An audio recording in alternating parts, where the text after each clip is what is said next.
형님 근데 외국 나왔지? 응. 외국은 문과잖아. 근데 사실 이거 비트코인 이런 거는 좀 IT 기술 기반의 그런 어려운 회사 아니야? 형이 학교를 그때 어디 갔었지? 하버드. 공부 진짜 잘했나 봐. 응? 꼭 그런 건 아니고. 근데 그때 하버드를 택한 이유가 있어? 전 세계 1등 학교니까? 그냥 붙여주니까 간 거지 당연히.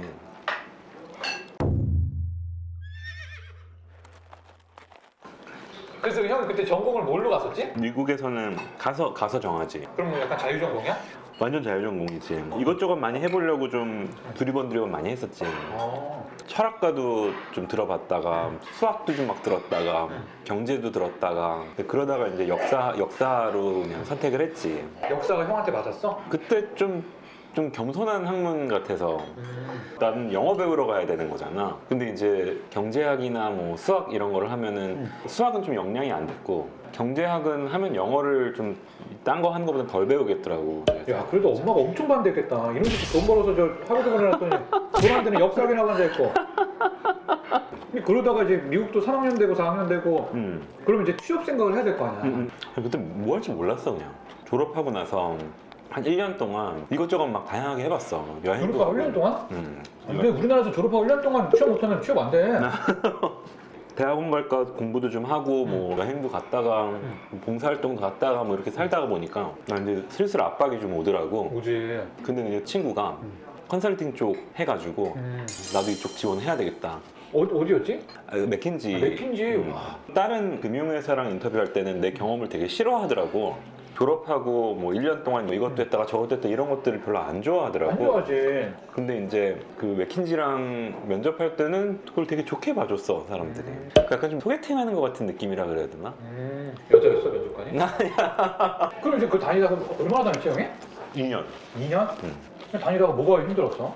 나올 결심했던 거는 좀 뭔가 힘들었다는 거잖아. 힘든 거 아니었고 잠깐 뭐 좀 일이 있어가지고 휴직을 해야 되는 상황이 있었었는데 그때 이제 홍콩에서 사모펀드에서 좀 되게 잘 나가고 있는 친구가 있었는데 저희는 이제 한국 중소기업들을 이제 M&A를 하는데 그 바이아웃을 M&A라는 회사들 뭐 가치 개선을 시켜야 돼서 컨설턴트들을 지금 뭐 뽑고 있다. 와라 해가지고 그쪽으로 이제 넘어갔지. 회사 맥킨지로 다시 안 돌아가고. 취직하는 중에 아예 퇴사하고 이직을 한 거네? 그렇지. 홍콩 쪽으로 넘어가서 역시나 금융 관련된 일을 이어가게 된 거고. 근데 사실 금융 관련된 일은 아니었고 그냥 그때도 경영 관련된 일이었어. 컨설턴트라고 그냥 보면 되는데 그냥 조금 차이점이 이제 그냥 컨설턴트들은 그 프로젝트 베이스로 해가지고 이렇게 몇 주 일하고 이렇게 딱 끝나고 그런 거면은 그 펀드에서 고용됐을 때는 자기네들이 이제 바이아웃하는 회사들 거기 이제 딱 붙어가지고 대표님이나 뭐 주요 임원분들이랑 계속 이제 소통하면서 좀 더 이렇게 좀 장기적으로 그런 종류의 일이었는데 거기가 적성이 좀 안 맞았어 거기는. 아 그래? 그때 창업해야 되겠다는 생각이 들었어. 아 이건 나랑 안 맞는다. 그럼 나 같으면 다시 그냥 컨설팅법으로 돌아갈까 이런 생각할 것 같은데. 나한테 월급 주는 사람들이랑 내가 보는 거랑 지향이 좀 달랐던 거지. 이제 그 회사들은 아무래도 단기적으로 현금을 극대화시키는 게 제일 중요하면은 나 같은 경우는 회사들에 사실상 파견돼서 거기 이제 회사 직원들이랑 계속 좀 동고동락하고 그렇게 살다가 하다 보니까 이 회사가 되게 중요한 거구나, 정말 좋은 거구나 이런 생각도 정말 필요한 거구나라는 생각도 들면서. 그래 일하는 사람들 이게 장기적으로 이 회사가 크길 바라는데 형이 속한 데는 이걸 그냥 단기적으로 그냥 빨리 뽑아먹으려고 그런 생각이 있었구나. 뭐 나쁘게 말하면 그렇게 볼 수 있는 거지. 그렇게 얘기해도 돼.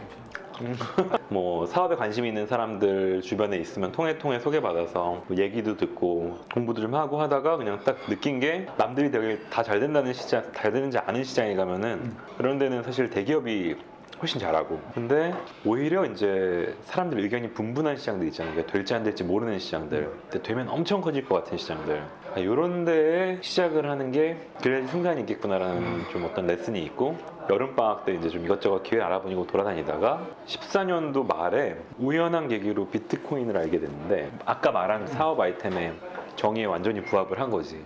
그럼 거기서 내 사업 아이템은 이거 비트코인이다. 이거 가상화폐다. 가상화폐야 암호화폐야. 이거 말이 두 개가 쓰잖아. 뭘로 써야 돼? 뭐 다 그냥 번갈아 쓰는데 지금 공식적인 명칭은 가상자산이야. 가상자산이야? 그럼 그 가상자산으로 사업을 해야겠다라고 결심을 했을 텐데 이걸 가지고 뭘 해야 될지 사실 감이 안 잡혔을 거 아니야. 왜냐면 한국에서 인지도가 없으니까. 처음엔 어떤 거랬어? 그리고 맨 처음엔 사실은 내가 잘 모르니까 회사 들어가서 일단 배우자라는 생각을 갖고 여기저기 이제 취업 같은 것도 좀 알아봤었어. 근데 그러다가 비트코인이나 이제 이런 가상화폐들을 이용해서 송금이랑 이제 결제하는 모델을 떠올렸는데 이게 좀 말이 될 것 같다는 생각이 일단 좀 들었었고 이거에 대한 저항이 있다라고 하면은 국내 은행이라든지 어떤 제도적인 그런 것 거다라고 생각을 했는데 그 당시 이제 박근혜 정부였는데 대통령이 나와서 막 핀테크를 국정 4대 과제하면서 이제 막 육성해야 된다 뭐 이러던 시기거든. 갑자기 이제 뭐 우리나라 은행들이 투자를 해주겠고 뭐 핀테크스러운 서비스들을 지원을 해주겠다 이렇게 막 공고가 나오더라고. 그래서 그 당시에는 요 공고 보고 이제 신한은행에서 어떤 퓨처스랩이라는 걸 했는데 요거 가가지고 도움받아서 하면은 이게 말이 되지 않을까? 이거 한번 해볼까? 라는 생각으로 맨 처음에 시작을 했었고 그래서 뭐 송금 결제 서비스인 거지 그냥 처음에? 그치 비트코인을 매개로 한 송금이지. 이거 앞으로 이제 이런 거 많이 나올 거야. 지금까지는 아직 뭐 대중화는 안 됐는데 그런 것도 앞으로 많이 나올 거야. 아직도 안 된 거면 사실 그거 그때 망한 거 아니야? 그때는 좀 너무 빨랐지. 근데 그걸로 돈을 벌긴 벌었어. 한국이 아니라 홍콩에서 라이센스를 따가지고 외국에서 그 B2B로 해가지고 돈을 좀 벌긴 벌었어 그걸로. 야, 근데 그거- 갑자기 약간 그 코인 광풍이 불면서 계좌들이 다 닫혔어.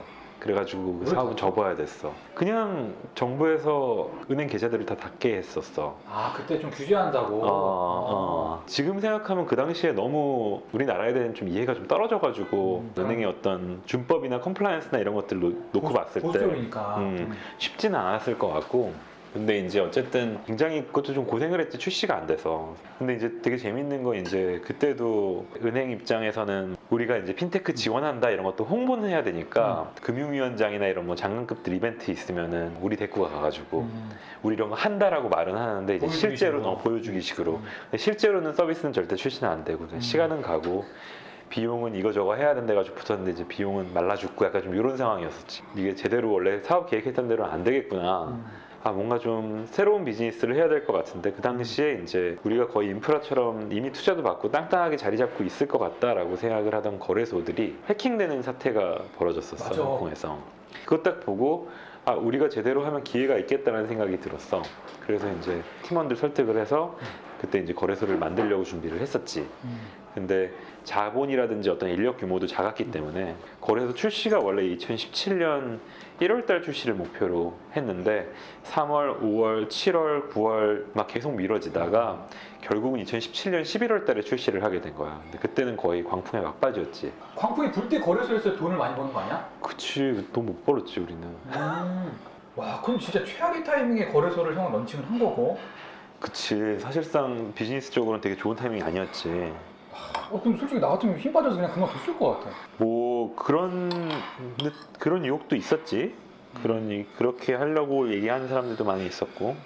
기존에 잘 나가는 업체들도 떠나는 시점인데 형이 들어가서 사실 거기서 뭐 이름을 떨치기가 쉽지 않잖아. 첫 번 한 두세 번 정도 지금 입지를 갖출 수 있게 된 계기가 있었는데 갑자기 계좌가 좀 막혔던 때가 있었어. 근데 그때 그것이 알고 싶다 이런 데서 코인에 대해서 되게 안 좋게 다뤘는데 국가 기조에 맞춰서 이게 때리는 시기였는데 오히려 이제 그게 좀 네거티브 바이럴이 돼가지고 사람들이 그 당시에 다들 들어오려고 막 그 광풍 당시에 끝나고 난 이후야? 아니야 광풍 우리나라에서 광풍 막바지였지 18년 초인데 몰랐던 사람까지도 저거 뭐 있었네. 저거 이렇게? 하면은 투자해야 되겠다라는 묘한 분위기가 만들어져서 엄청 들어오려고 했는데 이제 사실 열려있는데 우리밖에 없었던 거야.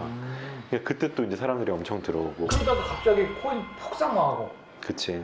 사실 그리고 또 업기가 좀 너무 혼탁하기도 했어. 자전거래도 막 많이 하고 유명한 거래소들도 그런데 막. 다 그랬지. 근데 이제 우리는 사실 그런 거를 아예 안 했거든. 아예 안 했어. 다들 묻지마 투자할 때, 묻지마 상장해가지고 돈 벌 때 우리는 오히려 소비자 보호를 더 해야 된다라고 해가지고 그러니까 어떻게 보면은 돈 벌기 되게 안 좋은 방식으로 했었는데 이걸 좋게 봐주시는 분들이 한두 분씩 좀 생기더라고. 착한 거래소라는 그치. 그런 타이틀을 좀 얻게 된 거구나. 그치. 그러면 지금 거래소로 보면 어느 정도 티어야? 지금 세컨 티어지. 4위? 4위? 오, 엄청 큰 데는 진짜. 근데 그러면 이제 해외 어떤 그 거래소들 보안성이나 뭐 투명성이나 어떤 성능이나 이런 것들 평가하는 업체에서는 국내에서 제일 좋은 거래소라고 그 항상 레이팅은 제일 1위로 나오지. 사실 근데 우리 같은 이용자들은 코인에 대한 아직도 신뢰감이 높지가 않잖아. 모르겠어. 사실 이거를 정말 투자를 해야 되는 게 맞는 건지. 괜찮을까? 코인 이런 거? 이게 진짜 어느 순간 또 갑자기 한 번에 훅 빠져서 또 나락으로 떨어지고 이런 거에 대한 불안감이 솔직히 있잖아. 그럴 수 있지. 어떻게 어. 생각해? 투자를 해야 된다라는 거는 꼭 해야 된다라고 말은 못 하겠고, 근데 블록체인이랑 이 가상자산, 암호화폐 이거는 나는 미래라고 봐. 비트코인을 내가 갖고 있는 자산의 적어도 한 5% 정도는 가지고 있어야 이유는 너무너무 충분하지. 그 이유가 그냥 아주 요약해서 말하면은